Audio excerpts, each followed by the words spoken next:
hour and a half, 2 hours. We'll see what everyone's doing. We are going to do UnderDog Battle Royale drafts, daily drafts on UnderDog. We are going to run the Sims that are cooking in Nerdy's brain that he's got cooked up for us.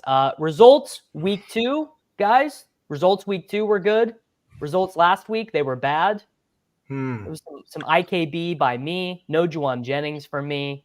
No Dallas Goedert for me. That was really the issue. No Dallas Goedert in the BR portfolio last week. And Brian, we thought last week was going to be great. We thought last week was going to be easy. We were building only shippers, and it turns out you do need to occasionally scroll or play non-correlated teammates. Pete won the $20 single entry with Jalen Hurts with 11 points, Barkley, but he got Goddard in together. So he got Barkley, Goddard, and Hurts in together. Click, clack. How are we doing today, fellas? Are we excited? All right. I made a profit on my main slate battle royale last week, but I only did 6 drafts because I had family in town. I made $20. Let's go. Still counts. I would have last week, I think, to have I went really hard last week. I maxed the Wildcat, I maxed BR, I did all the single entry stuff. I maxed the $25. I think I did about 400 drafts last week, and did not hit on the right combinations, which happens. Dan, what have you done with the Sims yet this week? What is going to be different from weeks past? So I've added another projection source. So now I have 3. Brian, we want to tell them what I added? Yeah, sure. I mean, so I added some Run the Sims in there.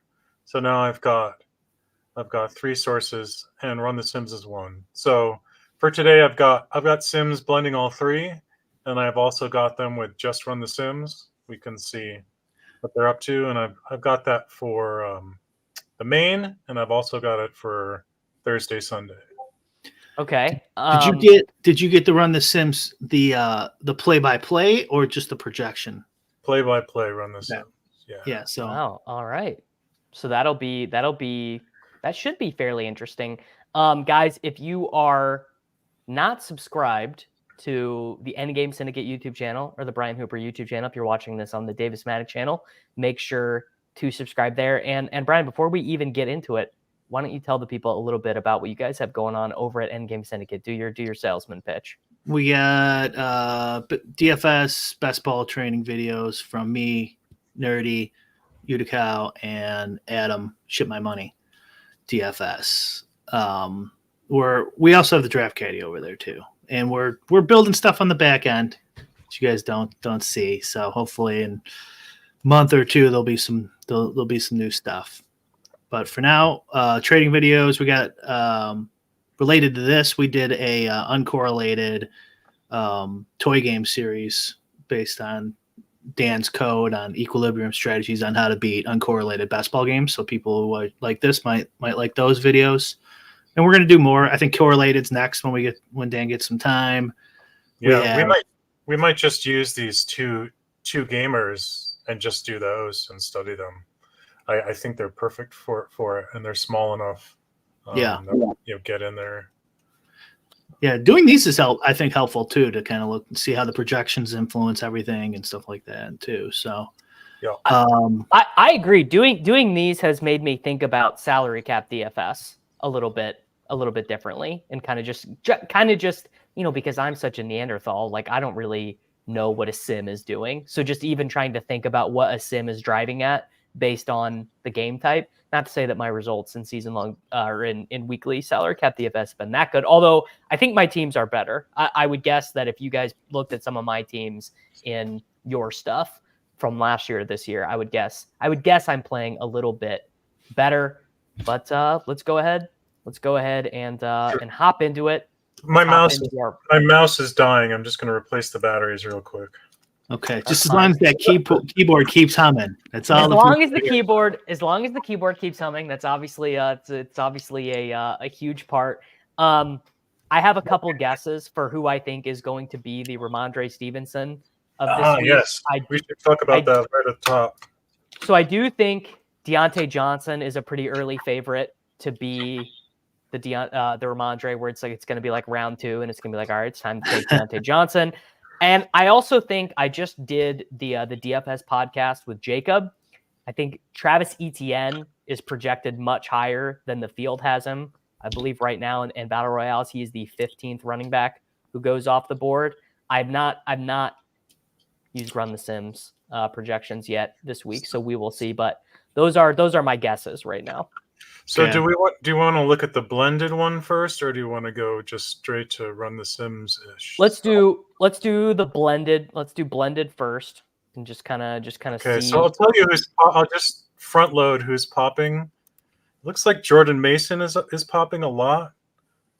That makes sense. He's pretty highly drafted. Both those guys are pretty highly drafted. But it's going to want to take them earlier than everybody. Just sneak preview. So that is those two players. See, Dan, we've now reached.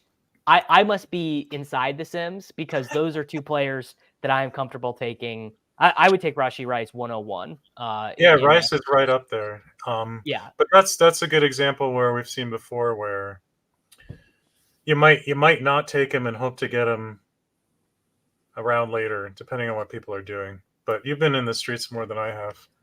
Also, go ahead. Not as much this week. I think I'm like 100 total drafts in right now. So that is less than I would have been each of the last 2 weeks. Have you drafted any yet, Brian? Oh, just like one. Now that we got ownership cooking, though, I'll probably start doing some more. I was gonna wait for like Nerdy to give me like an optimal percentage for each player too, and then I could use ownership and optimal percentage. I don't want to use my brain, but this week actually is the week where I probably would start using my one no ball. No, it's not no ball. I guess it's I know better. I think this is like the week where you start taking guys who should be doing well but haven't. Travis Kelce, Trey McBride. That's the other thing. Yeah, let's flag the NFL injury stuff. So McBride. Okay. So AJ Brown, I believe, is going to be in on your projections. I don't think he's playing. I think some of mine have him and some don't. Yeah. So it won't get picked probably. And Trey McBride is just a 0. He's not playing. Guys don't play with concussions. He's anymore. Not playing. Okay. Yeah. Trey McBride-esque. I feel like there was something else. Wasn't there something else with Philadelphia unknown? So Devonta Smith started out the week getting drafted and getting projected in, but I believe he is projected out everywhere. Yeah, it's a huge Q tag slate. Swaps are going to be very important. So just like however you have your swap ranking set up on Sunday is going to be very. I mean, Joe Mixon is Q. We actually saw how much he got used in week 1. That could be a total slate changer. Is if Joe Mixon ends up being ruled in after being undrafted all week and there's not another, I don't believe there's a highly drafted Q tag running back right now. That could be a total slate changer on Friday and Saturday. So that we will deal with as we get in. Let's go ahead. Oh, this is okay. It was doing this to me yesterday, and I got so frustrated. I finally just started entering them on my phone. I think a refresh normally fixes it. Yeah, I have about a 50-50 success rate with the refresh method. Like sometimes yes, sometimes no. They can't. Kamara also missed practice. I read that like a veteran rest day. We'll see. But yeah, Kamara being ruled out, that would be another one that would be. I mean, it would be absolutely massive. Like that would influence the projections for Olave. It would influence the projections for Taysom Hill. Like Taysom Hill would become a complete total must play. So I guess we're going to get more information about that this afternoon. Who's their backup running? Is it Miller's? He's on IR. It is Jamal Williams. Oh, but I would not. I think Jamal Williams. Something I really got wrong last week, and I want this to be instructive on my process moving forward. Is like, sure, I probably got very good ownership on Cam Akers, the way it worked last week. Like, however it breaks down in BR, I probably had unique Cam Akers teams, but Cam Akers is just never generating a BR winning score. Like he could have gotten 30 rushes last week and would not have generated an optimal score in Battle Royale. So I am going to take that as a clear mistake I made last week and learn. I'm gonna try and get better. I agree with this. I think the Saints running back you want is tight end eligible. I think I agree with that. All right, we are on the clock, Dan. Who do we want to take first overall? It's saying there's a lot of choices.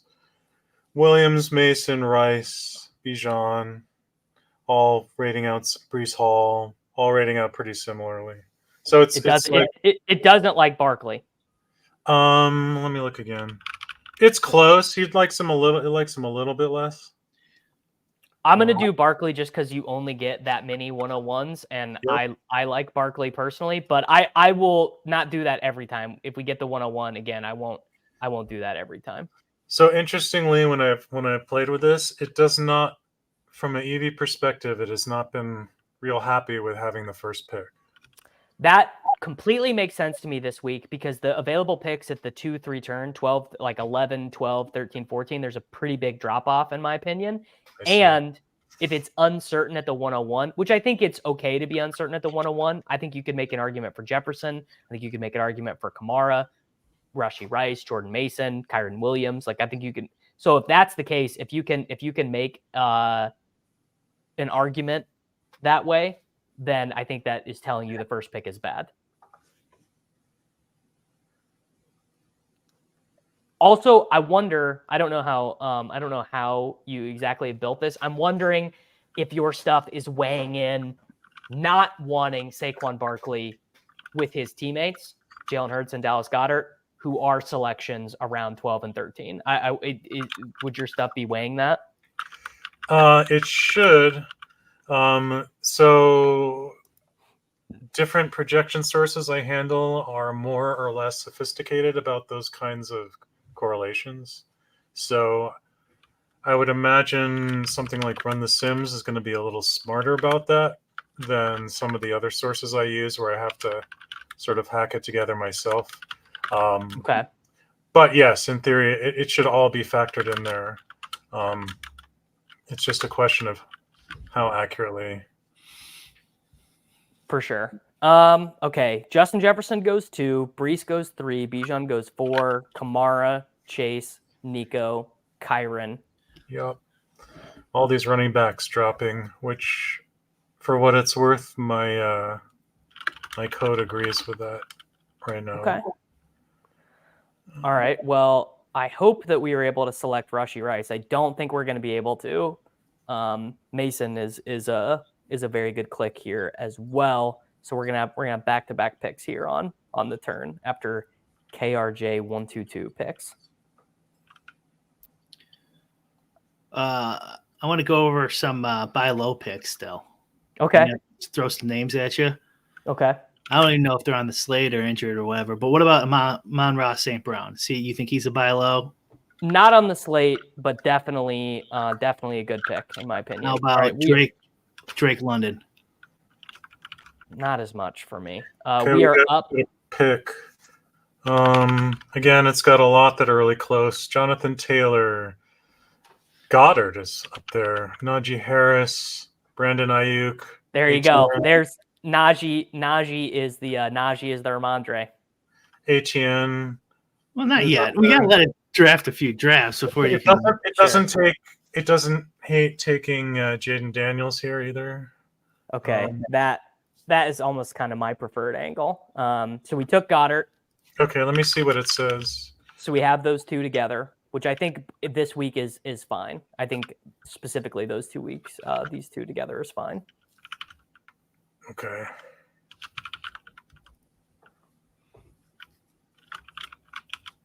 We're gonna add Daniels to the team. So we've got Barkley, Goddard, and Jaden Daniels. Davis, I didn't know you were like that fantasy football player who watches the week before, and when whoever goes off, you just take them the next week. Here's the thing. I did a BR show with Pete on Monday before Jaden Daniels even played, and I told him this is a great week to draft early because after this game tonight, Jaden Daniels is going to be a second-round pick. You can go back. You can go back and check video evidence. You can go back and check the tape. I told Peter that, and lo and behold, boy do I know ball. Boy do I know ball? This guy's already picked, but Nico Collins. How about? Yeah.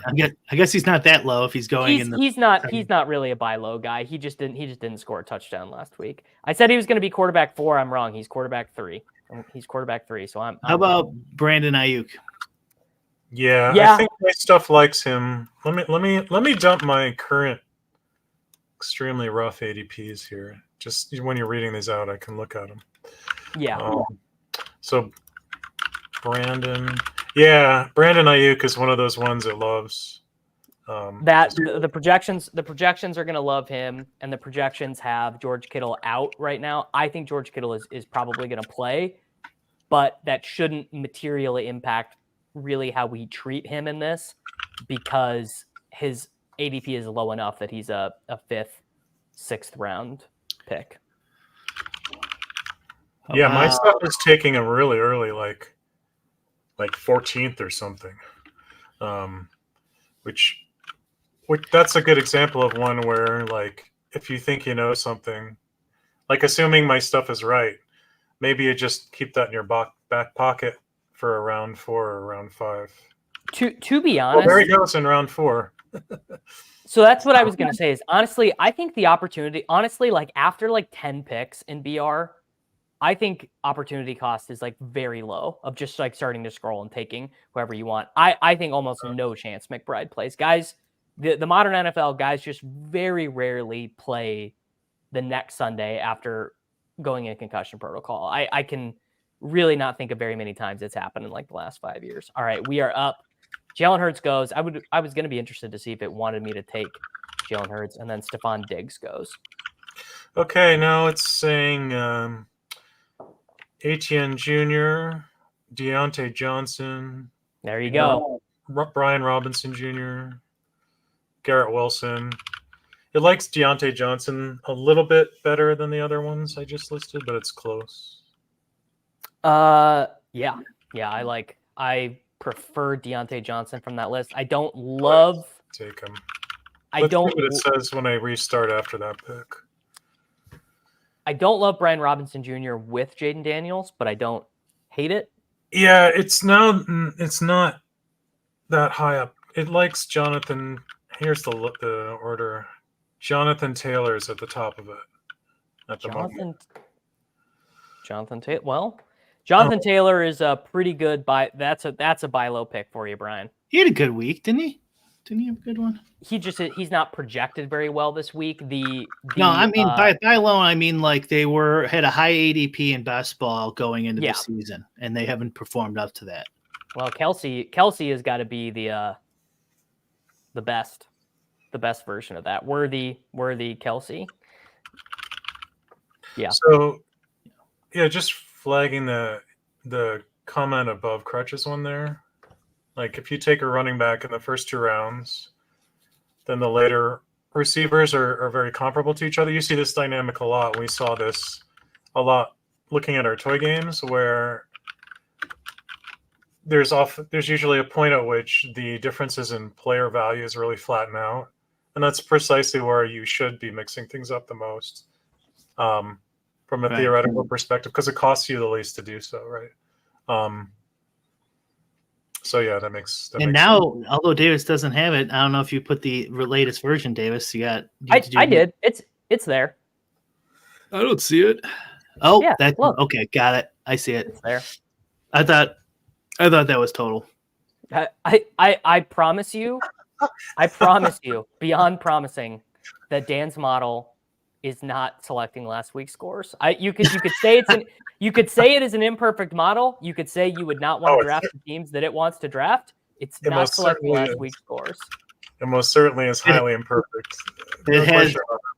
It has one input: last week's scores. That's it. It's actually just a model that sorts by last week's scores. Dan is doing a lot of clicking to just every time he Googles fantasy points last week. DraftKings. That's it. This team would have won you a ton of money last week, though. It would. What do you mean? It's like all the nuts. It did. I didn't look too closely at the. The straight nuts. 62% projected ownership for Garrett Wilson. I got to say, I'm pretty into personally. This Terry McLaurin ownership is going to end up being low. It's going to go higher because people are taking him so often with Jaden Daniels, who is rising in ADP. But it is pretty interesting. In my stuff, Garrett Wilson is taken like 87% of the time. Okay. Sorry, I closed it's off probably, the draft for you there. It's okay. I've been managing. See, if I draft the day before, then I get all of the names in my head, and then I can sort of tell, even if the text is small, what's going on. He's locked in, dude. He's in the Matrix. Nerdy is in the Sims right now. I know ball, bro. You do, yeah. Dan knows ball. Okay, Richardson goes. So we have to select a wide receiver. Okay, let me see who's coming up. It's given Terry McLaurin, Drake London, Garrett Wilson. That's the order it has right now. They're pretty close.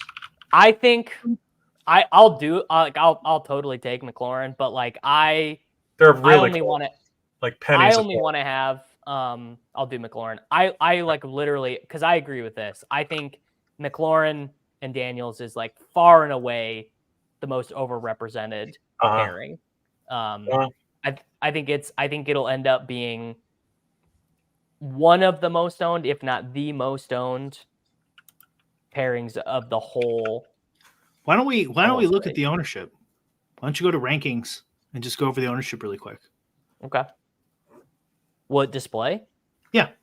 I think so. You gotta select the slate. Down, yeah. Main slate. Okay. So quarterback, we've got Kyler Murray, 93%. Let me do some comps here. I'll bring mine up just for comparison. All right. Yeah, I agree. Give me Ertz Daniels over that. I 100% agree with that. Kyler Murray, I'm 92%. So it drops off after Stroud. Yeah. Which makes sense. Let me make this bigger. Yeah, I don't give me some small numbers to compare. I'm just curious at the bottom end of the distro what it's like. I don't use the words generational wealth all that often, but Anthony Richardson was literally the weeks 1, weeks 2, weeks 3, like #1 Sims say, get this guy, jam him in. He's got 2 bad games in a row, and he's got this tough matchup against the Steelers. He's 2% owned. Yeah. Matchup does not matter for Anthony Richardson. Either he runs for 2 touchdowns or he doesn't. He's a pretty good play, I think. Interesting. My stuff's got him at 5%. So I think that's a pretty big difference. I think if the Equilibrium Sims that Dan's doing knew the ownership here, that there was dramatic drop off, it might be different. Of course. Yeah. Yeah. So if because it's like it looks like a shelf, this ownership. So yeah, it might not be playing that way. Where does it first really drop off? I can't see that number super well. If you go up, it's Burrow. Okay. Because it goes Stroud 80-some%, Burrow 50%, and then it starts dropping off. Okay, so I've got Burrow around 54, so that's not too far. I don't even want to highlight this because I don't want people to get woke for this, but Jaden Reid is the single best pick in Battle Royale this week. Huh. He is 11% projected ownership by EndGameSyndicate.com in the draft caddy, and he is going to end up being 15% owned in salary cap DFS. Mm-hmm. You guys tell me if this is insane or so non-mathematical. My thinking is that guys who end up being way over-owned or very owned at mid-tier salaries and salary cap DFS, directionally, they have to almost have like better ceilings than what BR ownership is capturing, because that flows in from Sims and that flows in from projections, from like ETR projections, solver Sims and whatnot, which must be ascribing a better range of outcomes than BR drafters are ascribing for them. Is that too stupid? I think that the only thing you missed there is the effect of salaries on lineup constructions, right? So that's where it starts to get tricky. So you have to look at like, because it trickles through the rest of a DFS contest. So like what's available in that salary range, and like what kinds of constructions might it crowd out. So I think it's a little tricky. I don't know, Brian. What do you think? Definitely, it's definitely tricky. But I'll just like kind of make an adjacent point with our ownership will update throughout the week, and so like Reid's 11 here, but we talked about Zach Charbonnet on Lulz last week. He was 25%, and he ended at 80. And and we updated. We were updating that whole time, and it was tracking. But just if you think you're getting them at 11%, once Davis and Pete or whoever start talking about him, I'd expect that number to be 30 or something. But just keep. Pete will do his video on the Deposit Kingdom on Friday, I believe is when he does it, and Jaden Reid will be one of his. I believe he calls them skeleton keys. So yeah, it's gonna go higher. Would you care to guess what my EQ strat thinks the fair ownership is for Jaden Reid? Yeah. Yes, I would be. Take a guess. 30. 27. It's got 34.3. Yeah. My guess is depending on how hard these guys push, it's going to be between 25 and 50. But yeah, it'll be the final number. That's why that EQ number would be sweet to add to this. That would be sweet. We could do that. The good thing about there's a lot that's has to necessarily approximate with my software that I'm using here because the game is so large and complicated. But I think something like efficient ADP is worth considering because hopefully in aggregate, all of the little mistakes in the fake drafts might cancel each other out to some degree, and you get something that's reasonable. So yeah, I agree that would be useful to add at some point. And these guys are hand builders, like they're basically every BR guy's a hand builder. So yeah, I don't think numbers more than suggestions might be more appealing to them. I don't know. Yes. Yeah. No, that is 100% true. Brian, that's actually what a cogent point. Yeah. Everyone in BR basically is hand building. Yeah. They're looking at the Sims, they're checking projections, but when they're in, I mean, maybe five guys in the pool. Some people auto, but even just me. No, I know there are some guys in the Badge Bros Discord who are autoing or using some type of simulation thing. But even autoing is hand building in this context because the computer's not doing it for you. It's still basically you clicking it more or less. Yeah, it's sort of like halfway, I guess. I assume a lot of it informed by people's analytics. How they set up that auto draft strategy is probably informed by stuff like what I'm doing. I would imagine. But well, I mean, I don't want to toot our own horn, but we are influencing ADP in these contests. Like after we did the Ramondre Stevenson one, he went from being undrafted to I think he ended that slate at the running back 11 or something like that. So it definitely it's definitely playing out a little bit there. All right, are we ready to run another one? Do we want to continue blending or do we want to switch to let's switch. Okay. Yeah, let's see what we get. Switch over. It is reasonably different. And my motivation for doing these blends is mostly just to get rid of outlier effects. Like each new source I add, it's going to blunt when somebody has something strange. So let's do a blended one because they're updating right now. I'm on their website. They're literally updating their SIMS. All right. And they're usually done after a couple minutes, so might as well do. All right, and then I'm gonna have to rerun after that, which is fine. It'll take me just a few minutes to get it started. Or you could just rock the old one. It's up to you. Okay. Let's continue with the blended one for now. Okay. And I hope it tells me to start taking some Jaden Reed, because now that we've given away the goods to 193 people live, then we are I'm not gonna be able to get him every time. Okay, where are Yeah, we? his ADP will go up a couple clicks. See, I really prefer this, because we're gonna be able to get two guys who I think are contentions for being the 101 when we pick 6. We talked about this on the last pick. We talked about this on Lulz last week, kind of like this pari-mutuel sports betting effect in BRs, because like the difference in BBMs is if you got Jalen Reed before Davis and Pete churched him up, he's not in your pod in a bunch of your pods. Sure, he's still going to be in 30% of every BBM. But pods don't matter. They matter for getting out of the pods. It matters more than in BR. BR doesn't matter at all. That's what I'm saying. I'm saying there's no pod effect in this. This is my point. Yeah, we're just talking backwards here.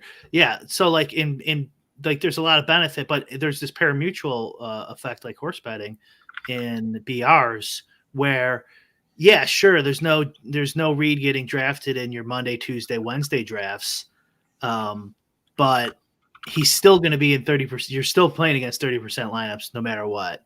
Now, I guess there could be an effect where he's not drafted Monday, Tuesday, Wednesday, and then he's drafted the rest of the days, but not to the level he should be still. So like could be. The thing that gums up that is the swap stuff. Is that he might by Sunday end up being the number 1 swap, and there are multiple wide receivers with the Q tag this week. That is something that Dan could solve for. That could be very beneficial. No, we're up. We're up. It wants you to take a running back. Bijan, Mason, Kamara, Kyron. Those are at the top of its list right now. And you tell me the top one. Right now it says Bijan, but it's very tight. Done. Okay, Bijan goes, and come on, there we go. What does it want next? Okay, so you could do another running back, or you could do Nico Collins, or you could do Goddard. Why does it like Goddard here? It's interesting. Because the tight end projections suck, and he has like a pretty good projection. Yeah, running backs, Collins, and no, too late. I took Kyron. Okay. Kyron. Yep. I think literally every player who's gone thus far: Barkley, Brees, Rice, Jefferson, Chase, Kyron. I would include Marvin Harrison. I would include Kamara. I would include Nico, and I would include Mason in this. Is like a legitimate candidate that you could take at 1. Like I would be like, if you just did that this week, I'd be like, sure, whatever, ball. And then there is a giant drop off after Kamara goes. I think there's like a gulf of like, in my mind, I don't know, it'd be like 2 or 3 points. And then now we're in like no man's land. Interesting. What could be a useful feature, Dan, like, or obviously useful, but like realistic, is the 3-name suggestions, but then with the changing percentage, like instead of EV, or you could use EV, whatever number you want, but like it's like, oh, all 3 of these are like really close, so it doesn't really matter. Where one, it'll be like, you really need to get this guy, but here's your other 2 suggestions. Yeah, no, I think that's right. Especially since like this takes a ton of computing power and is very approximate and noisy. Like you shouldn't be taking seriously differences in single-digit percent. Like they're probably just noise, right? So I totally agree. Some like maybe like confidence or and you could kind of like bring it down, like average it or something, so like it's very close. Yeah. I do have some ideas there. Go ahead. Oh, I was just gonna. This is more of a procedural thing. I've started to do timestamps on these videos, like on videos on my channel. I don't know, like I don't know what people would even want them on this, like if they're just having it on in the background or whatever. But if you guys want timestamps for this, leave a comment or say something in the chat or something, and I will start tracking timestamps for these. All right, we are about back up. Since we picked last, Marv, Mason, Nico, Kamara, Godwin, Daniels, Hurts, Goddard, and Bowers go. We have one pick, and then we are up on the clock. We can't take any more running backs. Nope. I wish we could just take 6.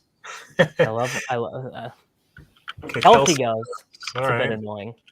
So now you could. Okay. Brandon Ayuk is popping, followed by Brandon Ayuk. Kyler Murray is up there. Olave is appearing. Cole Kmet is appearing. Cole Kmet, that's a scroll. That's weird. Well, not too much of a scroll, I suppose. Yeah, it's got Olave, Schultz, Kmet, Murray, Ayuk. Oh, okay. I took Ayuk. Ayuk. Okay. All right. Now I'm wondering if it wants us to double up. Yeah, I wonder what it wants us to do now. Or push QB. It's got Garrett Wilson, Diggs, Pitts, Deontay Johnson, and then Stroud is next. Let's do Pitts. All right, Pitts. Well, Pitts and Bijan's probably bad together. Pitts finished 4th out of that list after it ran a little bit. All right. Well, that was on me. That was bad. I can't type fast enough. No, that was on me not having structural awareness and remembering that we had Bijan. Yeah.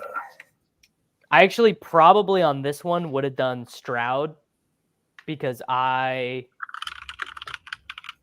might be the last person left on Earth scrolling down for Tank Dell this week. Feels like I'll be on a real island with that one. Wasn't there some injury news with him as well? He didn't practice yesterday, but I think he's fine. Yeah, pairing teammates is not that bad when it's a tight end. It's probably fine. But it's like, there are only so many touchdowns available. I believe they have a 22-point team total. So there's only so many touchdowns available. I'm curious about this. Why would it have liked Olave for the first pick, but then we took Ayuk and then it didn't like Olave anymore? It's probably just noise, honestly. And it's a combination of noise. It's going to be noisier earlier in the process. And so once more of the picks have been made, like the universe of possibilities gets narrowed and it gets a little less noisy. I don't know if that makes any sense, but no, that it does make sense. I was wondering if it was something about like Ayuk and Olave occur a lot in your Sims and it doesn't make how. Yeah, that could totally be as well. Well, there you go. Fun's over. Fun's over. We had a good run. I decided we clicked live, and now we don't get to have fun anymore. Okay, we're up. So now it's giving. It likes your EV. It's giving Wilson and Diggs and Stroud and Juwan Jennings as top picks right now. I'm making it a rule on here. I'm not taking Juwan Jennings. Okay. I'm taking a stance. So are we gonna do Stroud then? We're gonna do Stroud, and I'll click that and let it recompute with the rest. I'm hoping that it tells me to take Diggs because it does. It's telling you to take Diggs. It says Diggs. Yeah. That by about $1. So people who are really tuned in, if they've been watching this since we first started doing them, that is a change because when we first started doing these, it did not always want us to do the pairing. Yeah.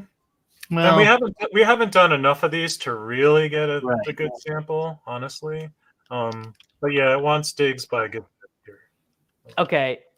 Yeah. Dan is again, please. I'm so you gotta excuse. These are probably very basic questions for you. No, not at all. Is the thing that you are building, is it learning from every draft we do? Is it taking in the feedback from that and using that to calculate moving forward? It is calculating forward from every pick you've made in your draft. Yeah. No, so what I mean is, so we do this draft and we start the next one. Uh-huh. Is it taking that information in? No, it's not doing that. Independent? That would be a really good thing to add. it's tricky to know how to. So ideally, you would be updating your simulated field with actual drafts, right?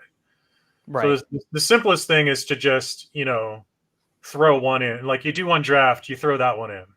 But in a Right. 68,000 person draft, that's not going to move anything. Really, what you would want to do is to do some kind of smart Bayesian thing where you look at the drafts you've seen and make some inferences about the field and adjust it. That's That I makes have sense. some ideas there, but that's sort of like a big project to figure out how to do that intelligently, I think. But I think as a Okay. human being, you can absolutely use that. Like you do 10 drafts. I mean, it's not statistically significant compared to 60,000+, but you can still probably learn quite a lot just knowing how human beings behave and how these drafts tend to go. Like, Right. I think you can figure out a lot even with a small number of drafts potentially. Shall we Yeah, I switch? think Go ahead. Yeah. No, let's switch. Let's Okay, switch. we're going to switch to Run the Sims. Our elves tell us that nothing has actually changed, that it Yeah. was just a loop. So I'm going to switch over. Okay.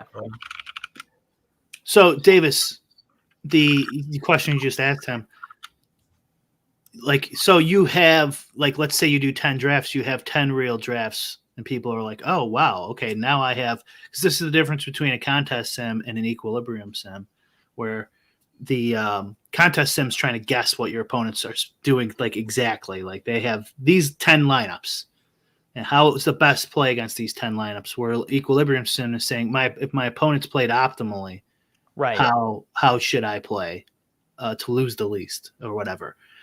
So if you had 10 lineups out of 60,000, It wouldn't mean anything. how much different is that than just guessing the 60,000 based on ADP and making your own field?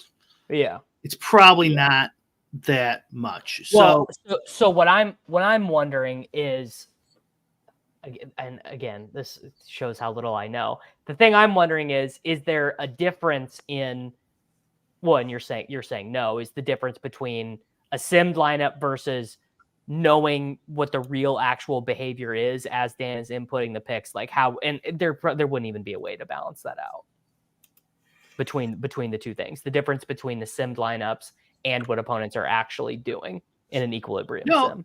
It wouldn't be equilibrium anymore. No. Sure. It would be something else. It'd be a more exploitative approach. Yeah, I was gonna say it's exploitative, but I don't even have the word. Yeah, because so my assumption is that the correct way to play these games right now in September of 2024 is in an exploitative way, because I think people are making mistakes. And that's always going to be the case. Yes. Yeah. But that's not what the sim is doing. The sim is saying everyone else is drafting correctly. Yeah. Right. This is a really, really complicated question. And I don't want to give tips to other people, but like probably a combining of the two for predicting would be the best. That's what I was asking, and I don't even know if it's possible, basically. Of course it is. I think the hard part is, so the nice thing about using equilibrium strategies, well, one of the nice things is there's this very strong theoretical basis for it. So we can reason about it very cleanly. Anytime you get into exploitation, you're modeling people, and that just massively makes it much harder, and it makes much harder to make confident statements about what to do, because there's so much guesswork involved. So it's absolutely worthwhile. I am trying to figure some stuff out there, but it's hard. The larger the field, the less confident, the less accurate you have to be too. So like smaller the field, and modeling other opponents is really tricky. Except unless I think when you get to like this micro fields, like 3-mans or 5-mans, then maybe you can really get to know your opponent and project out what they'll do. But so like the larger fields where contest sims are better, because you could be more general and get kind of closer, but you're still like going to be way off when you compare it. That's right. Yeah. Well, what the what the hybrid of doing these things would do for this game would be how to exploit your opponents who are playing suboptimally. That's kind of what you're so if I know and it's hard to guess, it's hard to know like, okay, what specific mistakes are my opponents going to make? Then that becomes difficult. Yeah. No, the Sims are not taking any of this into account. It can only know the projected number that we put in for them. Right. Yeah. Yeah. So if the projections are Run the Sims has them projected out, then he's going to be 0. I forgot what I was going to say. I was going to comment on your comment, but it doesn't matter. We can move on. Sweet. All right, Dan, are we ready? We are. We've got Run the Sims loaded now. All right. Actually, make sure I'm looking at the right thing. Yes, I am. The Sims. Vibes base lock. Yeah. Rashi Rice. What's your model say about the vibes of this slate? Dan? My vibes say probably nothing.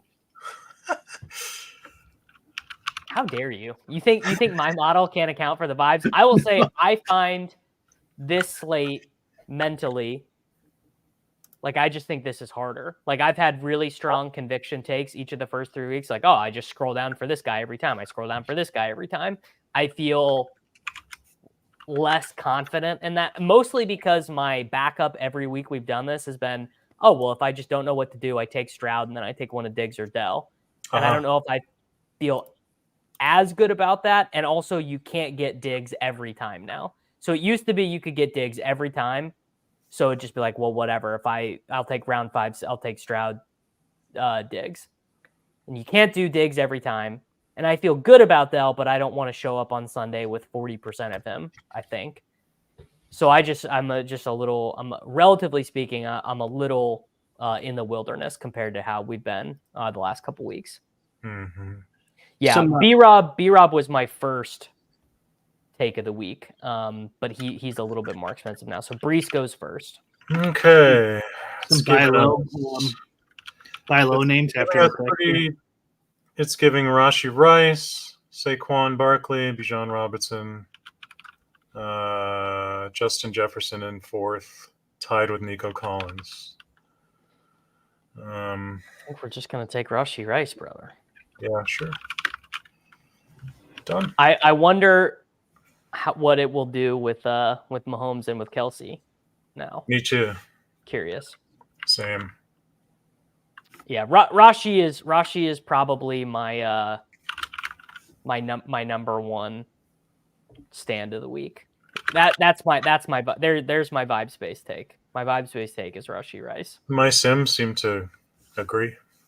The Sims no ball. Yeah, this is my other vibe space take. Is that look at some of these names that Juwan Jennings is going over in drafts. Juwan Jennings is going ahead of Devontae Adams, Drake London, Amari Cooper, George Pickens, T. Higgins, Jaden Reed, Roma Dunze, Tank Dell. Literal insanity. Literal. You don't get people playing that bad at fantasy sports games anymore. That is really bad. Yes, it does account for the vibes, my software. It does. Vibatron 3000 is running in the background. I mean, Juwan Jennings probably has to project for about 8 points. Yeah, that's really weird. People are weird. Well, didn't you just see him score 44 points? Don't you know? No, that Ayuk likes the Sims. Or Sims like Brandon, yeah. They like him. Yeah. It's gonna like him less when Kittle comes into projections, but it will still like him. He still is gonna project well. He's not gonna be bad. Okay, we're almost up. Okay, Marvin Harrison does. Okay. So now it's liking, okay, Goddard, Deontay Johnson, Kyron Williams, Brian Robinson, Kyler Murray. Oh, no, he just bounced back down. Jonathan Taylor, Goddard, Deontay, all in there. Who's number 1? Right now it's Jonathan Taylor. Well, I took Goddard because I was too slow. My fingers were too slow. He ended first anyway by like 8 cents. All right, I've just picked up 8 cents of EV by my fingers being too slow. Okay. You might get Taylor on the comeback here. Yeah. if you Taylor want- doesn't even get drafted every time. Really? I'm gonna look at that number later. Well, what is it? What do I have, Matt? 97.8. Okay, Jalen Hurts goes.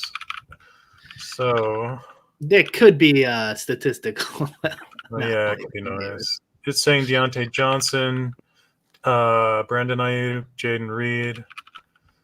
Mahomes is down there with Jaden Daniels. Yeah. Who's at half top? Deontay Johnson at the moment. Quick fingers. Quick fingers. Yeah, the sim can't teach that. The sim can't teach Nope. that, brother. Unowned Chuba is Chuba pretty Hubbard. good, probably. What do I have? Someone in Pete's Discord predicted that Deontay Johnson would be the Ramondre this week, so I think that looks like a good take. Although it's not as strong. I think Ramondre was very strong. Well, you were Yeah. using Cardi stuff that week, and Cardi had him projected. I remember looking it up. He had him projected for 18.68 points, which is about 4 points higher than every other outlet. Now, I will go on the record as saying I think we might be a little bit over our skis here on Deontay Johnson. Like, he's a good play. I don't know. I don't know if Deontay Johnson should be a 96% drafted player who goes ahead of Brandon Ayuk. You know, but what can you do?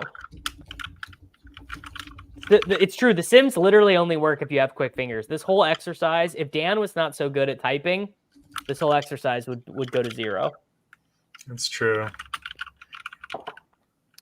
Yeah. Hey, If we Jonathan bank one of Taylor these, does go. if we bank one of these, I'll finally have enough money to buy a more ergonomic, quiet keyboard. So, I mean, I don't think people want it, man. I think there are 202 acolytes of the Church of Dan's Keyboard, man. How dare you use that word in front of me? Just trying to trigger you, Brian. okay. All right, we're up. Who won? Robinson Jr. won? Okay. Yeah, Robinson Jr. So, obviously, the next player already has a quarterback, so we're not taking Mahomes yet. So, it has Tank Dell, Olave, George Pickens, Drake London, Garrett Wilson. Lots of wide receiver choices that it likes similarly. It wants us to take 3 wide receivers. It does. Interesting, huh? Oh, it took Jaden Reed. That's very interesting because I basically never do that, like ever. Interesting. Like if the field is doing it 20% of the time, I'm still half the field. Yeah, I think for whatever reason, Run the Sims is a little higher on receivers than the blend I had. So it went Godwin and then what? It doesn't DJ matter. Moore. Doesn't matter because it's a receiver. Okay, so now it just wants you to take Mahomes. Yeah. Or Jordan Love. You know what? It actually makes Love a little bit more. I was gonna say that is more fun. Let's do that. 'Cause I don't think I've taken Love don't have yet. a Love We'll do Love.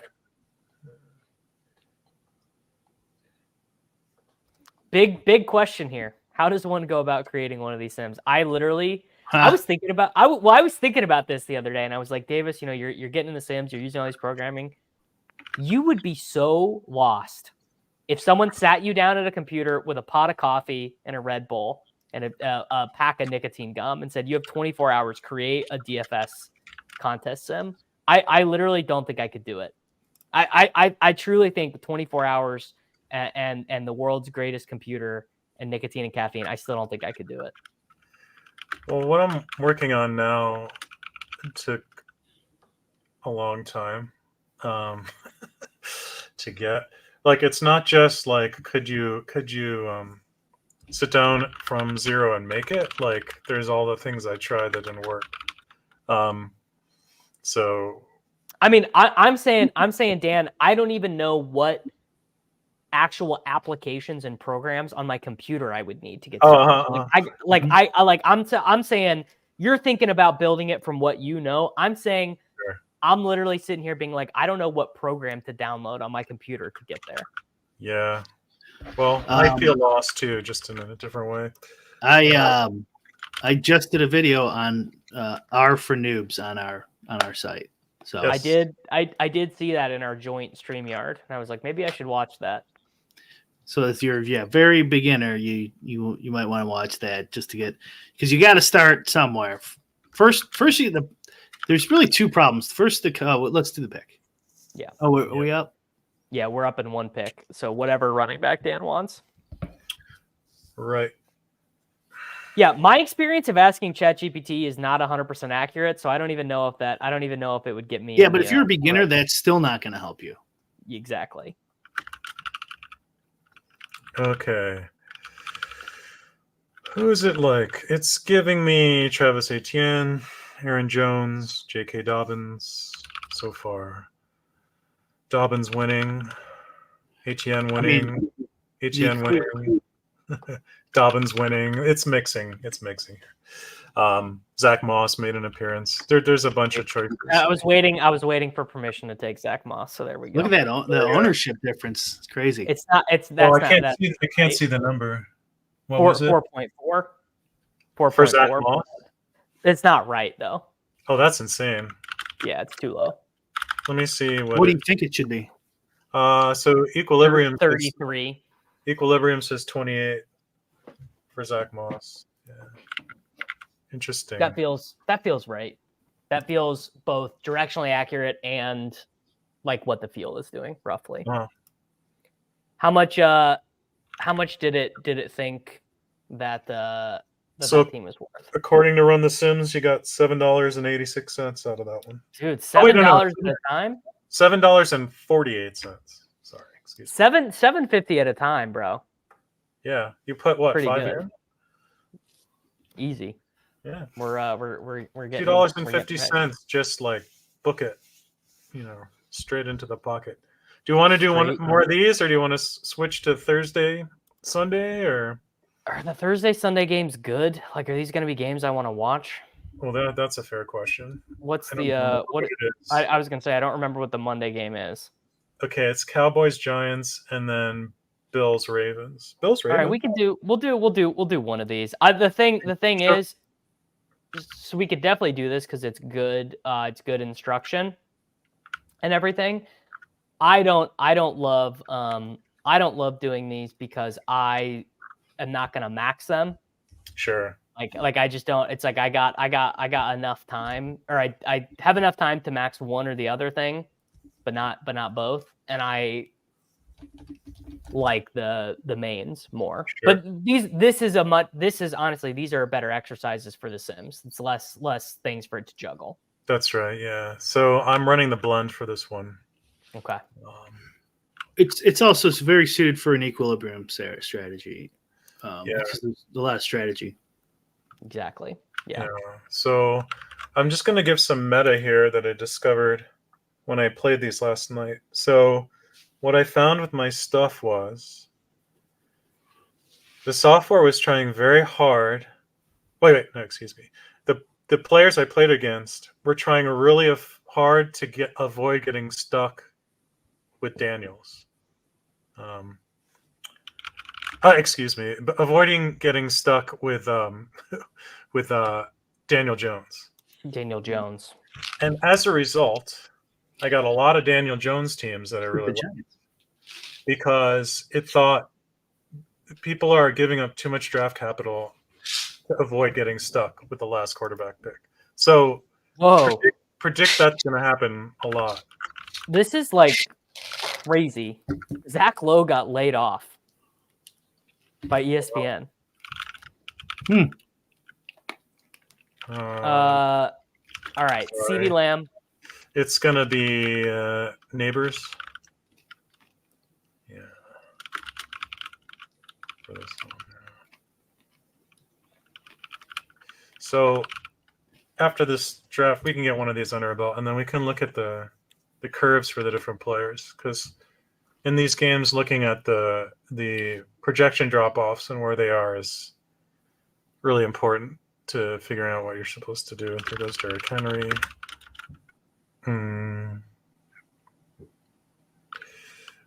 Singletary.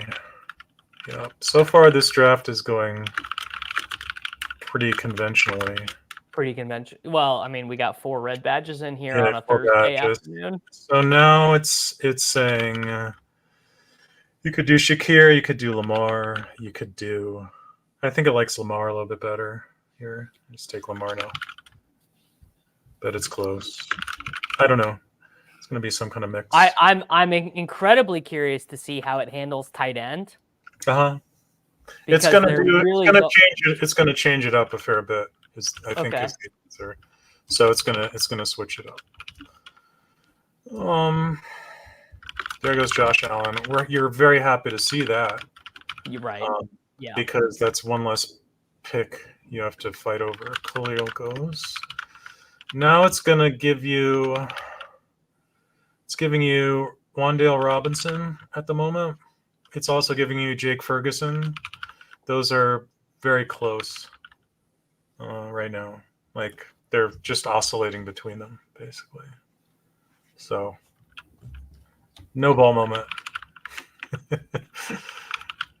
My gut is just that Ferguson is a better pick. Good reason to do that.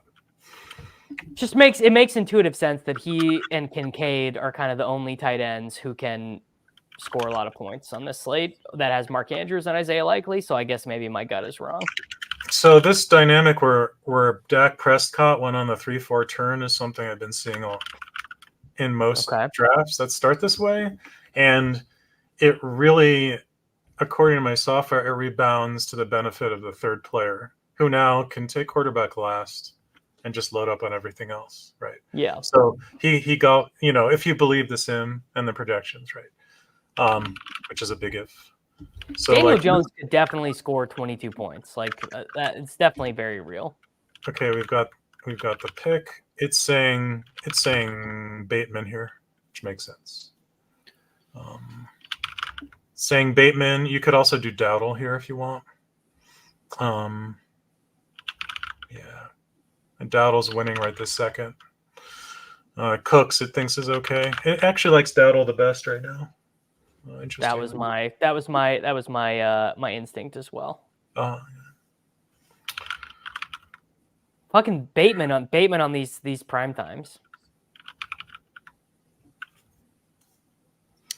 Buy low candidates, Davis. Are these buy low candidates? Generally speaking, how about? I was going to name them. Laporta. Yes, very good buy low. How about Zay Flowers? Yeah, also yes. Zay Flowers probably. Pacheco broke his leg. Yeah, that's right. He's out. Okay, so, ETN. All right, we're up. It thinks you could take. It likes Cooks. It likes Slayton.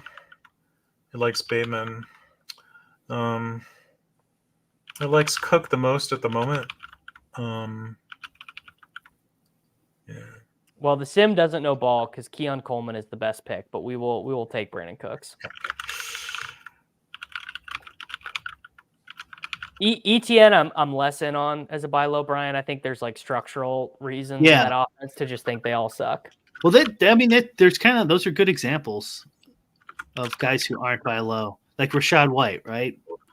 Well, Bucky Irving just missed practice, so okay. Well, I didn't know that. Probably going to get one more week there. I did not know that. Okay, what are we looking at here? You could take. Wow, that's weird. It likes Ezekiel Elliott here, but you already have. Maybe it's fine. It likes Ezekiel Elliott and then Keon Coleman below that. I took Justice Hill.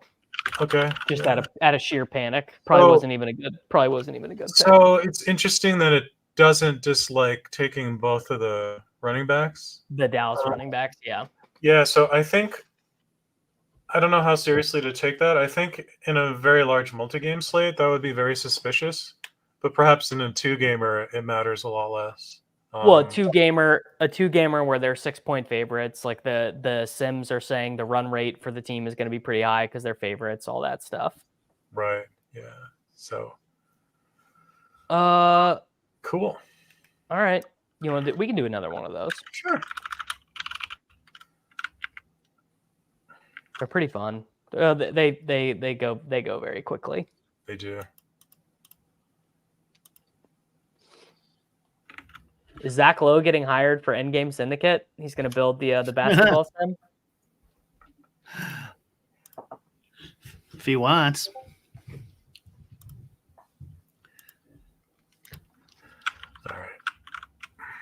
All right, we So have the first pick. Yeah, this one is just always CD Lamb, I think. Let me just double check that. Although it's the difference between picking Lamb and picking Neighbors. Let's see how big it thinks it is. Although this is very noisy, even this small of a game. If I'd have to run it for like several minutes for it to really figure everything out. I'll just let it cook for the time. All right, Underdog, give us the nerdy tenor sim special 5 minute primetime Palooza clock. It'd be interesting. All right, yeah, CD Lamb, you just take CD Lamb. And it thinks it is better than Neighbors, at least for how long I ran it.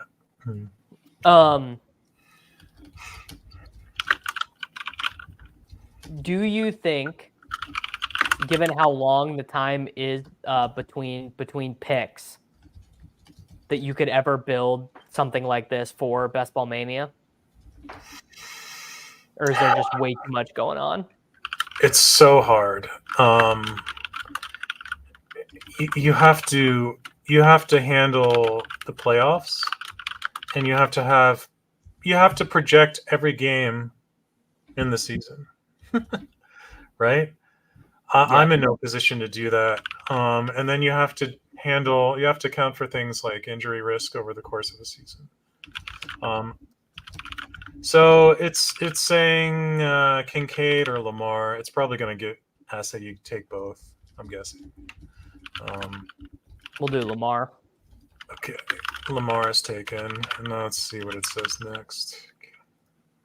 Oh, actually, no. Let's change it. Oh, no, it's coming out. Oh, I was wrong what I said first. It says Wandale, Kincaid, Shakir at the moment. They're very close. Kincaid, Robinson. God, that's everything up there. Just draft somebody plausible. It can't make up its mind. It's I'll do Kincaid. Okay. Yeah. Yeah, this would be a good bit. Dan just stays locked in at his computer for 2 weeks while he does a slow Best Ball Mania, simming out every pick. It takes me $500 in compute time, right? Yeah. And you might draft a team worth $32. Exactly. So yeah. Yeah. In principle, you could parallelize all this stuff and make like a gigantic computer, but the stakes are so small that it wouldn't be worth doing. Okay, so yeah, there goes all the quarterbacks. All right, we're up. So it's saying Isaiah likely. It's saying, double tight end. Yeah, interesting, huh? Yeah, I like that. Well, yeah, the running backs left suck. You're gonna be taking one though. All right. So we're taking Elliott. Come on down, brother. Yeah, let's see. Yep, and it wants. Oh wow, it still wants to wait on. No. So Brandon Cooks, Ezekiel Elliott, similar EV right now. Zeke slightly winning, and yeah, Elliott winning. Oh, so I'm assuming it's going to want Prescott at the end. Oh, no, someone took Prescott already. Yeah, no, we've got Lamar. So we get Ezekiel Elliott here, I guess. Oh, I took Cooks. My fingers were too slow. It's okay. My fingers were too slow. That's just like dozens of pennies out the window. God damn it. Dozens. God damn. These drafts, man, these are I'll tell you what. I would not do these on my own volition. They're is like I prefer Showdown. I think for a theory fest, I prefer the theory fest of Showdown. I get that.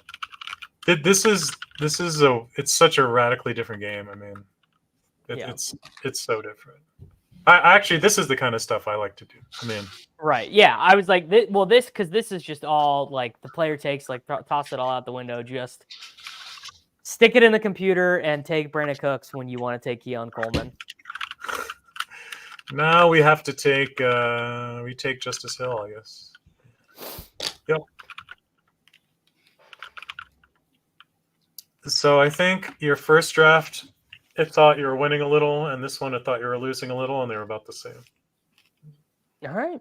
It doesn't like drafting first in this one either. I think so. This is not scientific, but the small number of drafts I had, when people made mistakes, it often was the second drafter that really collected. I don't know why. That could just be random. But the second drafter was just like things would happen. Like it would go, lamb neighbors, and then it would go like Lamar, which probably is. I think my software might disagree, but I doubt that's a huge mistake or anything. It could be good. It would go like Lamar, and then it would go like Allen, and then the fact that those two quarterbacks got picked just meant that there's like this buffet of everything else for you to gnaw on as to the other two drafters. Like, and it would often be the second guy who got the most value out of it, which I found very interesting. So the flip side of what I was saying at the beginning, where like my software was much less worried about getting stuck with Daniel Jones than the field was, is that it was much less horny for Josh Allen. So I got that is interesting. I got very few Josh Allen teams, and I don't think it's because, again, I don't think it thought Josh Allen is bad. It's just everybody was drafting him a bit sooner than it would have, and so I think I got like out of 10, I got like one Josh Allen team, which was interesting. And how many cents of EV did you pick up there? Me, I don't know, a few. Not enough. Dozens. I mean, imagine you just ship 20K testing out a tool. Pretty fun. That would be useful. Can finally buy the keyboard of my dreams. Amazing. All right, you want to load the main back up? Who are some who are some of these other buy low players, Brian? Who are we buying low on? Oh, okay. Back to the list. Do you want to go blend, or do we want to go straight RT run the Sims? Up to you. You're the boss. Let's go blendy. I think it's gonna be a little. Well, I don't know. I'll flip a coin. This one I think's a clear not buy low. Keenan Allen. I agree. Clear not buy low. What about this one? Christian Kirk. Yeah, buy low. Okay. And if these guys are hurt, whatever, I'm not paying attention. We already talked about Worthy, clear buy low, right? Yes. No? Yeah, I think so. Christian Watson. Get some. No, he's starting to lose routes. Christian Watson is. I got no Christian Watson. What about Lad McConkey? Well, I guess now that what's his quarterbacks name? They're like more run heavy than we even thought they were. We thought they were going to be run heavy, and they said you guys ain't seen shit yet. Like this buy low. I wouldn't, or I think a fake buy low. DeAndre Hopkins. Yes. Yeah. He's not even running full routes. He's like really hurt. Brian Thomas. Uh, Yeah. I think so. 0.3% Brian Thomas at the moment. That could be fun. That could be a true buy low. Yeah. Isn't this what Lawrence does every year? Kind of doesn't do much, and then he wins someone $1 million, like 1 week. Yeah, I mean, he's terrible, though. He just needs one of those comeback double OT games or whatever, like he gets 25 fantasy points in the fourth quarter, 10 in OT. Okay, we're up. I mean, sure. Yeah, we're up. Brees, Jefferson, Barkley. It wants Bijan or Rashi Rice or Kyron Williams. It's close between Nico Collins made an appearance. Bijan. Jordan Mason has made an appearance. I'll do Bijan. Bijan, yeah. Although I think Rice is probably better. You might get him. That's Might get him. so that's You the might get him on that's the very next. yeah, next you might get him. Yeah. Nope, you will not get him. Sadly, we are excluded. So Mason disappeared. This is a full slate, right? Yeah. Yeah. 12, I think. 12 games. That sounds right. Yeah. All right. We March. are up. Rice, Mason, Chase. We are up in one pick. Kyron is still there for us. Nico Collins went? Nico Collins did go. Okay, so it's giving... it's giving Kyron Williams, Jonathan Taylor, Jaden Daniels, Alvin Kamara. It likes Kyron the best. Pretty significant amount at the moment. Kyron is winning by like $1. Gotta add in $1. What's the most dollars that a pick would ever add? Like let's just say hypothetically, a first overall pick. Like let's say Barkley was projected for 32 points and no other player was projected for higher than 20. Would that make my getting the 101? Would that be like, oh, you just immediately made $20? Wait, say that again. Sorry, I was head and keyboard there. Okay, let's imagine Barkley is projected for 32 points. Okay. No one else is projected for 20. Yeah. Does just drawing the 101 immediately make you $20? Yeah, it's going to be something like this. So when I simmed it out for basketball-inspired games, you do see this dynamic where, there's 2 superstars on the slate, and they're 15 points projected higher, and it makes a huge difference in your EV just on what pick you get. Just a gigantic. It's just nothing you can do about it. And they're always picked first and second, and they should always be picked first and second, because they're just worth so much more than everyone else. Right.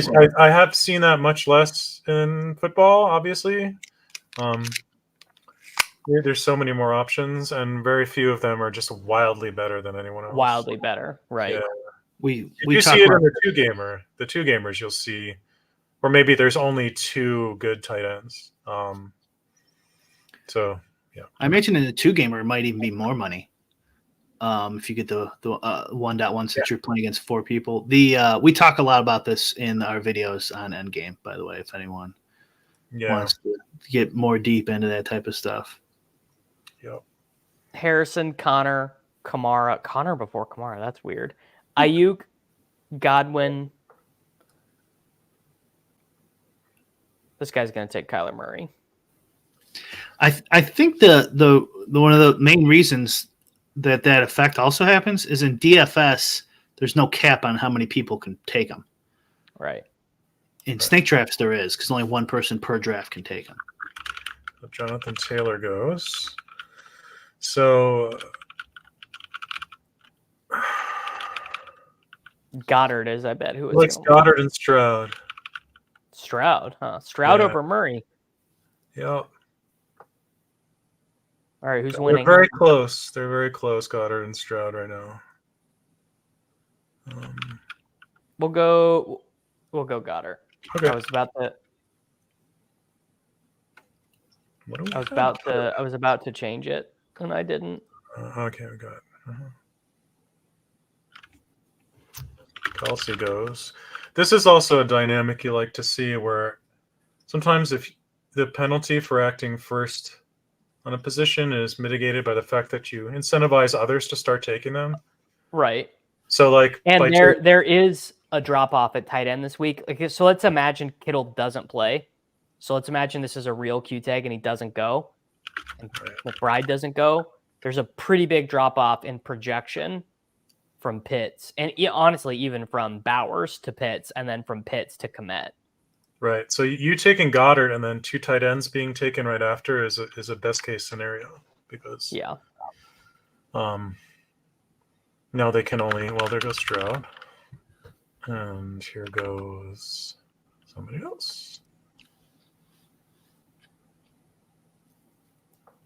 Yeah, I think Stroud, I think, is a pretty good pick this week, and I think the idea of him not being like 100% owned is also pretty crazy. Although him and it is funny, he and Anthony Richardson have the same amount of fantasy points on the year, which you would not think the way people talk about them. Here we go. It's gonna want us to take Hurts, I bet. So it has a whole bunch of options. Okay. Daniels, Reid, London, Fields, Hurts. Fields is pretty fun. Yeah, that is fun, isn't it? Who's winning? Daniels and Hurts are neck and neck. We did Daniels already, didn't we? Yeah, I took. Yeah, let's take Hurts was at the top. We have Goddard. Does somebody asked what I'm yapping about and if I'm selling a product? Obviously, if you're paying attention, it's loud keyboards. So it is loud keyboards. That's the product. It is. Look, if you want the loudest mechanical keyboard in the world, come down to NerdyTenor's Keyboard Emporium and discount mouses. Use promo code ShortKing. Promo code ShortKing. I'm assuming it just is mixing things. It's just like some of the times you just want to take Fields, who's projected for like 17 points and 1% owned. Like you know. That's exactly it. Yeah. I mean, we can talk about this when the draft's over, but there are spots where clearly, like, you can just reason about it from first principles. Like, if you get in the same spot, like, and that spot is relatively common, it can't be correct to just always do the same thing in that spot, because if everybody did that, then you're printing by not doing that. And that's why you get situations where you have to mix your strategy, because otherwise you can't be at equilibrium then, right? If you're doing something that creates massive EV for somebody, then you're not at equilibrium by definition, right? Does that make sense? Sort of. It does. Yeah, it does make sense. It does. Okay, we're up. So now it's given Olave, Moore, Pickens, Olave, Wilson. So DJ Moore could be a buy low, kind of. I like DJ Moore. I'm clicking him. I'm clicking him this week. Yeah, the Sims are saying Fields never really gets taken, and he projects for like 18 points, but sometimes he gets 27, sometimes he gets 29, and if he gets 29 points more often than the field thinks he gets 29 points, basically, then sometimes you should take him there. Right. That's right. Yeah. I will when I get off the stream, I will check my email, sir. Sweet. There goes Chuba. Someone was talking about Chuba Hubbard. The email's like, do not have those nerds on your please do not get these nerds out of here, bro. Right. Yeah, this was the thesis behind people playing Caleb Williams last week, but no one wants to play Fields. All right, we're up. Garrett Wilson. It's gonna say Olave, or will. Yeah, Garrett Wilson went. What the? Okay. Yeah, Olave's winning. You're right. Olave, it has Shaheed up there. Shaheed, great example. Shaheed was It likes Olave the best by about 80 cents. 50 cents now. Shaheed, Adams. Oh, Jawan Jennings in fourth. But that's like $1 less good. It's so funny. Like Shaheed last week, awful pick. Like a 20% drafted Rashid Shaheed has got to be like terrible. Now that he's back down to being on like, you know, what does Brian have him here? What is the EndGame Syndicate have him for? Doesn't even have an ownership projection. For who? Rashid Shaheed. Now he's a good pick. Now he's a good pick. So which one did you end up getting? I took Olave. Olave, yeah. Yep, and it thinks your team is worth $6.78. Dude, we are just racking up. Printing those pennies, man. Just stamp them out.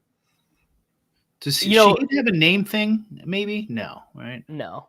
You know what's funny is someone in Pete's Discord has been running post-looking BRs of just being like looking at the outcomes, and my teams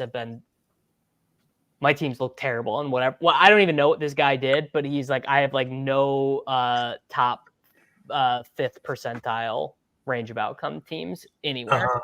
How funny. Yeah. Was like, I don't know. I guess I'm playing bad, brother. I think it probably means I'm just scrolling way too often. I would guess. I'm giving up a lot of points and just scrolling too much. That would be my guess as well.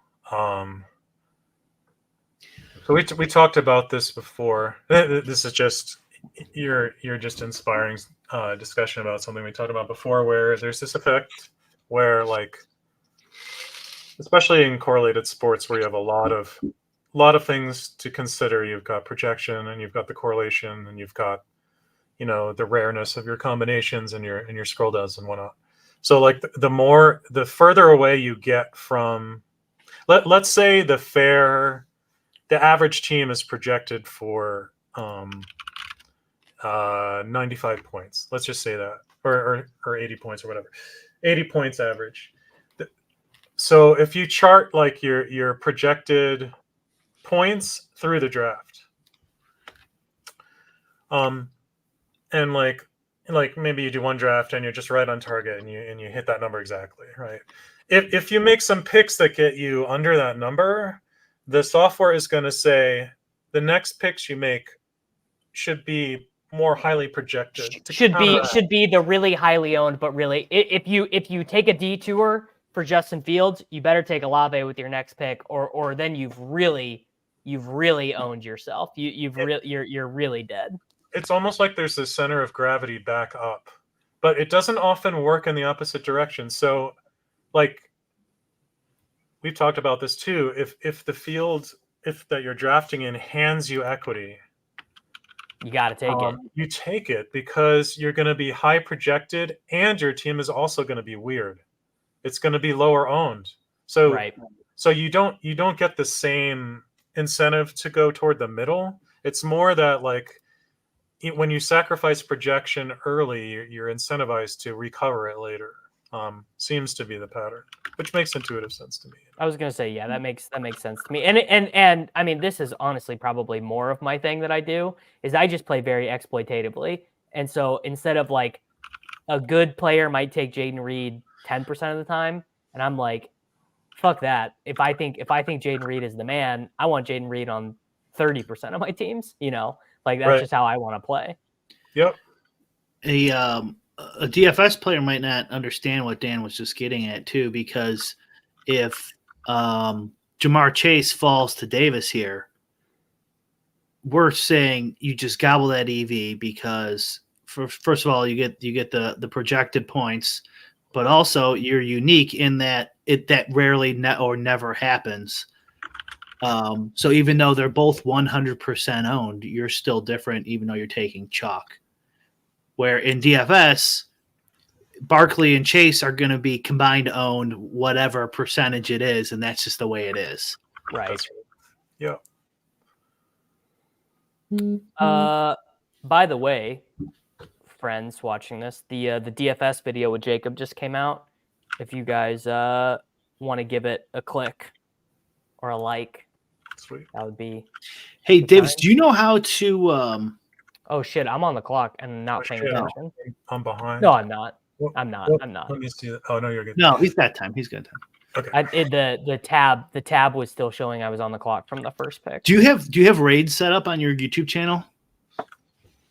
Raids? Yeah, I was gonna say you could raid. I You could believe raid that is Twitch only. lulls for me. No, that's on here too. Oh no, I can do this. Yeah. I can literally do it right now. Yeah. What time do you guys start? 12:30. Okay. Yeah. Let me make these picks with Dan, and then I will set it up. Sweet. God, it is crazy that drop off at oh, we just gained. Dan, I predict that we just gained $1.13 in EV by being able to get Jordan Mason.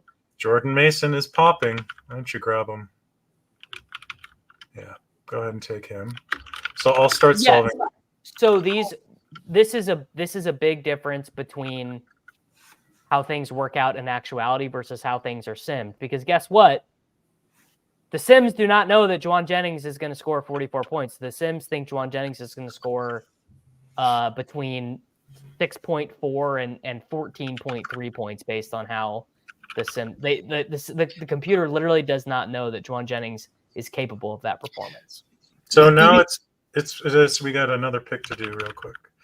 It likes Goddard the most here. And then it likes Goddard. I'm calling an audible. Okay. Hit it. What'd you get? Well, I've just continually been doing this, and I have realized that I have a lot of Barkley and Goddard together, which is just the most ass pattern matching thing I just saw doing again this week. Not to say that it's bad, especially if AJ Brown and Devonta Smith are out. Like, they still have a healthy team total. The Buccaneers defense isn't that good. They're gonna get the ball a lot, whatever. Yep. But I don't want, if I get, like, let's say 150 divided by 6, whatever that is, I get that many Saquon Barkleys. I don't want all of those. I don't even want half of those to be with Goddard. I'd like 20% of them to be with Goddard or whatever. Yeah, that makes sense. Yeah. So it did not hate your pick for what it's worth. It just ranked it like 6th or something. Yeah. That's a feel play for me. I think they're gonna move heaven and earth to get him a touchdown this week, which literally one touchdown might be enough to make a tight end optimal in BR. Yep. Back to the undrafted players argument. First of all, you could still take Chase in the second round there and still get 4 undrafted players. So, like, technically you still could do that and gobble up that EV that your opponents just screwed up. But saying something like 4 undrafted players is basically like saying the projections don't really matter, or that the variance is so high, projections are kind of worthless, simming is kind of worthless. Right. So, like, that, maybe that's so. I mean, I would assume that, you'd have to prove that. I mean, I doubt it. People do think that. I get a lot of comments on this and other videos that basically people are like, Sims are stupid. You can't learn anything. But, like, that's the only logical argument, because they don't really have any evidence otherwise. So they have to say the projections are bad. Projections are bad. The variance is too high. And I'm actually probably making a better argument than they would. Like, I would, so, like, just saying I saw four undrafted players win a bunch of times is not a way to, like, improve. It likes Garrett Wilson. It likes Caleb Williams. It's fun. Stroud. Caleb Davis. Caleb, damn you. No, I'll do it if I get it quick enough. I didn't. I tried. He paused. He paused on purpose. Go back. No, I tried because I thought it would be fun. The quickest fingers in the West, and I did. Stroud. You did. Okay, now it's just got wide receiver to think about, so it should be smart. I mean, it wants Diggs again. This is similar to one of your other teams, right? Yeah. Now you gotta take Diggs. Yeah. Your camera overheat, Dan? Oh no! What? Where did I go? He comes back. He's naked. I'm trying. I'm on a sex swing, rolling back and forth. Well, I can see you. I don't know what happened. I'm trying to do the redirect right now. It's not going that well because I'm a bit of a boomer. But I am trying. Lulz with Pete and Brick, DFS betting, and more. Wow, you guys.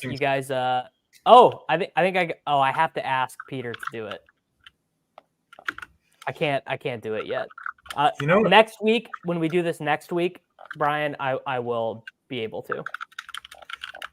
You know what really screws me up the most about this slate is having to remember how to spell Juwan Jennings correctly each time with that initial A. You know what?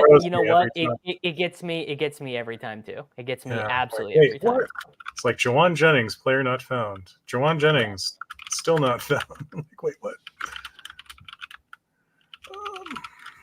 I'll fix my camera after this draft. I don't know what's going on. Oh, did I just click it? Hey!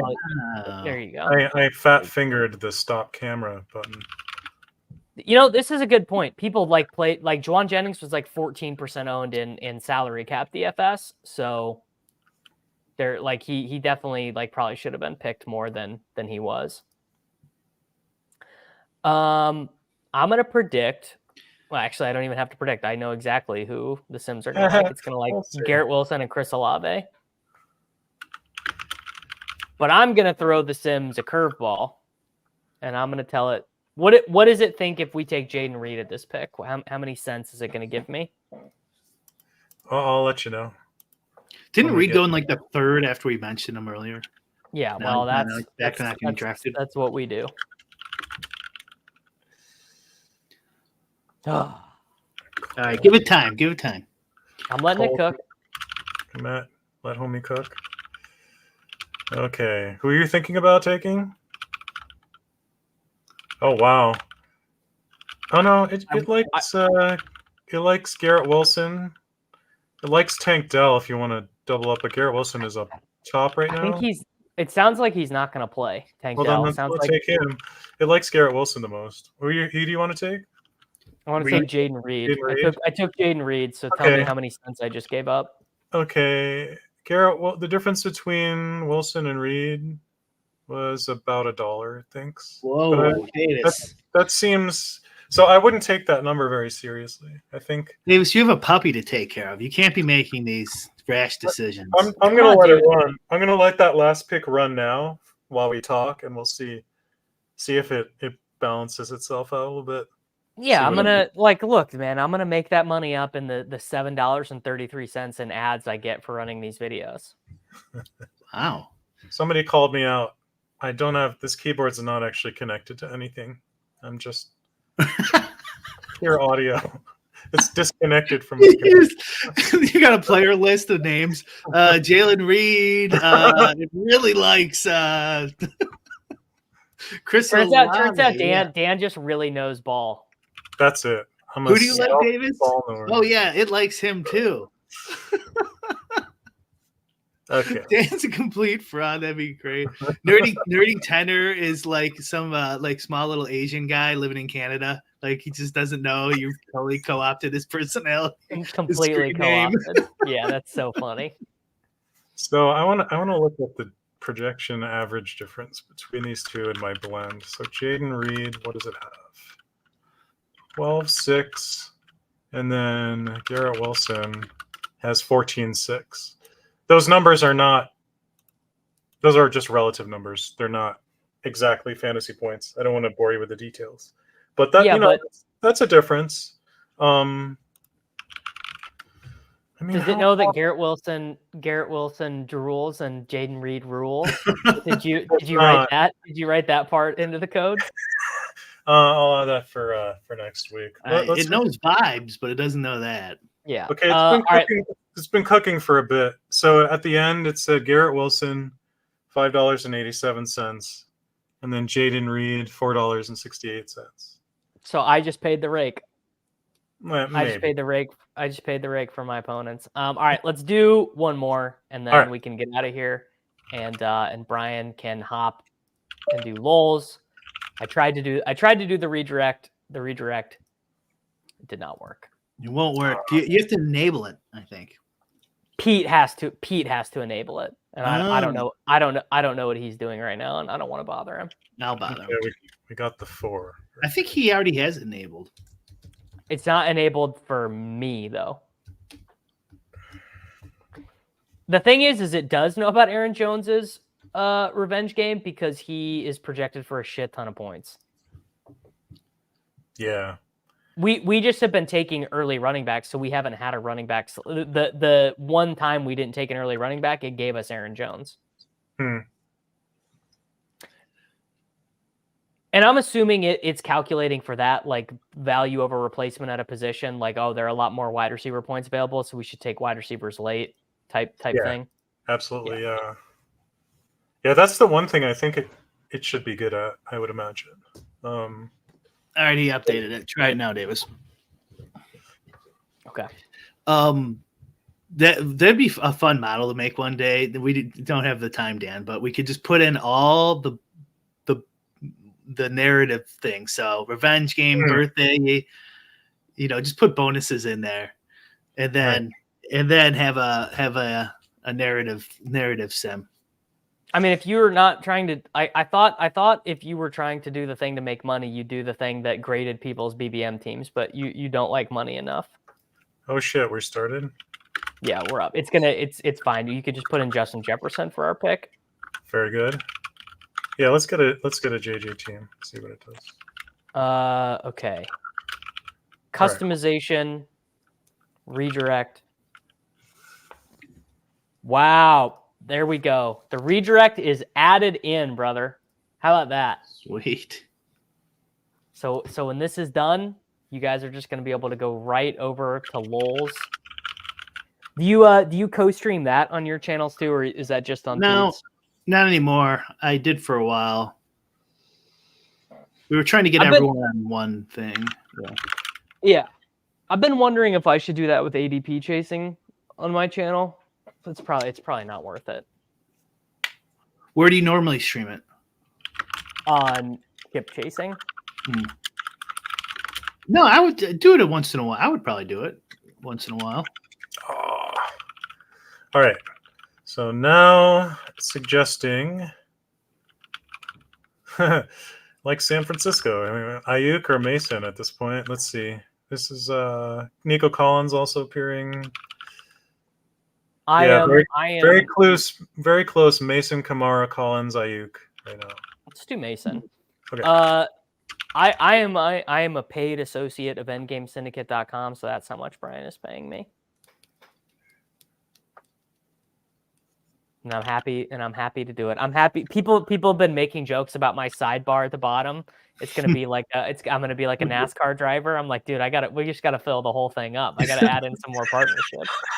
You have some space on your shoulders and your hat. Yeah, there's room. There's this empty space up here at the top next to my name. There's plenty of space left to add in. We could put there's all I need a Diet Coke sponsorship is what I need. I've been angling for that one for a long time. If anyone knows anyone who works for the Coca-Cola Corporation, hit me up. I do not. Wow. I'm a Diet Pepsi man, Davis. That is foul, Brian. That's literally disgusting to me. I'm a contrarian, Davis. You know this. Okay, what do we got? Oh, Najee Harris. He sees that Brock Bowers. He just auto Brandon Ayuk. You can take Brock Bowers, but he's like the 12th. No, he's like the 20th pick in my list. We're doing Najee. Najee? Okay. I would be interested in this. If anyone is doing VR analysis, if they could just how different my teams are before I do this stream with you and then after.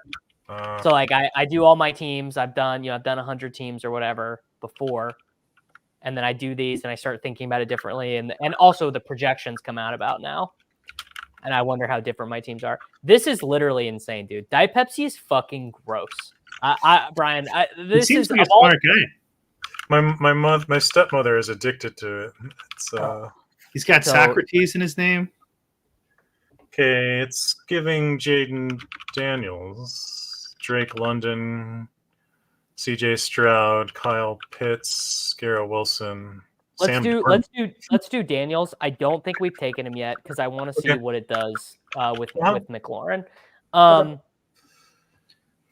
Yeah, look, everyone knows that aspartame is bad. That's not what we're arguing about. Tastes so nasty.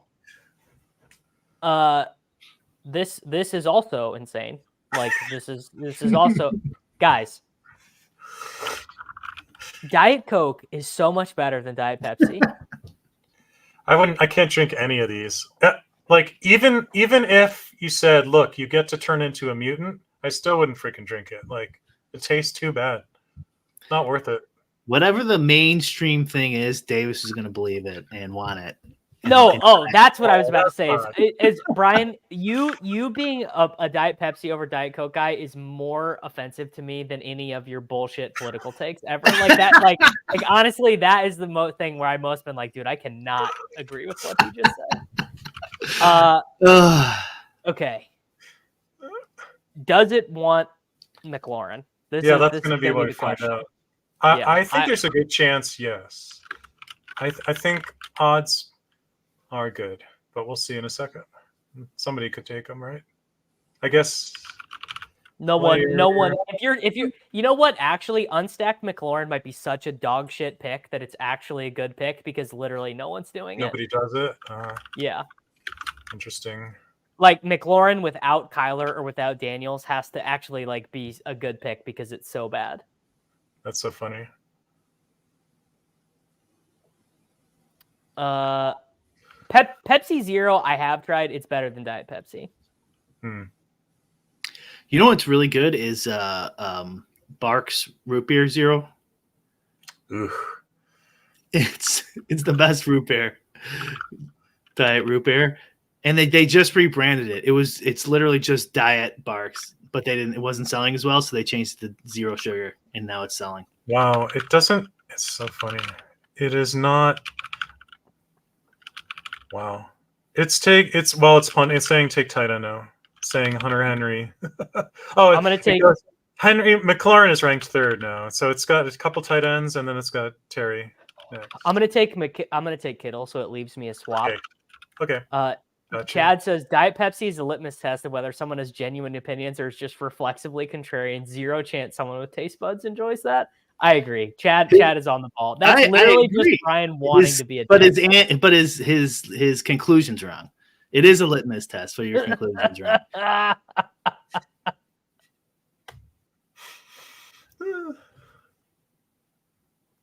They got a really. I would try this. I would try ginger ale zero because I really like ginger ale, but it is so much sugar. They make a root beer at my local brewery, and they make an alcoholic version of it, and it is extremely dangerous. You could just. I was gonna say you could just throw that down. Oh my god! Okay, now it wants McLaurin. Yeah. Yep. What is it? Okay, just devil. But the thing is, it's going to be confused by your Kittle pick, so the EV is going to be all off. What is the difference in EV with Reid? Very small. Okay, I'm going to do that then. Wilson, Reid, McLaurin. It's got a lot of choices. It thinks they're about the same.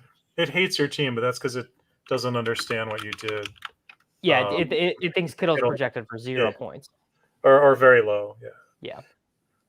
That's all that is. That's funny because I think that's like maybe one of the best teams we did.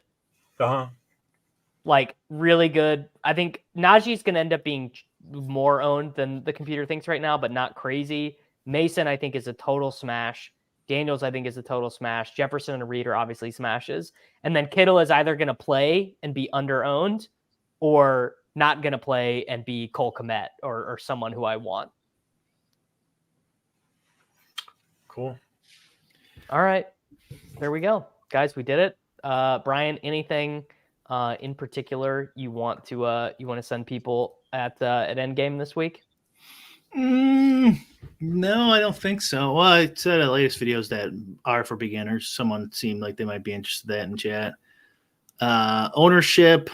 I was messaging Dan live on the stream because I didn't want to forget. I have an idea for maybe improving the ownership projections a little bit for those tail-owned guys. So we got ownership. I don't know what's next. People who are on the internet are too woke to full sugar soda. I literally, I don't know. I really don't know anyone who drinks full sugar soda, but everyone I know drinks diet soda. It's way more popular than when we were younger. Sure. When is the last time you just were like, you know what? I'm gonna drink a 300 fucking calorie Coke. I do it at the movie theater. I get an icy at the movie theater, which is the same. Yeah, I will occasionally do it instead of a beer at a Mexican restaurant. Sure. No, I also prefer the Cokes with cane sugar. Yeah, the Mexican Coke. It just tastes better, I think. It does. Yeah. It does. Yeah, Mexican Cokes are good, but dude, if I'm gonna go at I'm dialed in right now, so I'm just chicken and rice for dinner every night. Like I'm just having a Diet Coke with that. I needed something. I'm not having chicken and rice and water with a mango, dude. You know, it's just like that. It's like I need a Diet Coke. All right, guys. EndGame Syndicate. Check it out. Like the video, subscribe to the videos, comment below if timestamps. If you guys are into that, I will track them for this. I did not for this one. I can go back in and add them. I'll be back tomorrow, the stream with Rich tomorrow at 10 a.m. Central. And then how about this? Big T is going to be making his debut on the Davis Mattek channel tomorrow. We are going to be building some fucking shippers on the Underdog Pick'em show. And I'll be back tomorrow. I will see y'all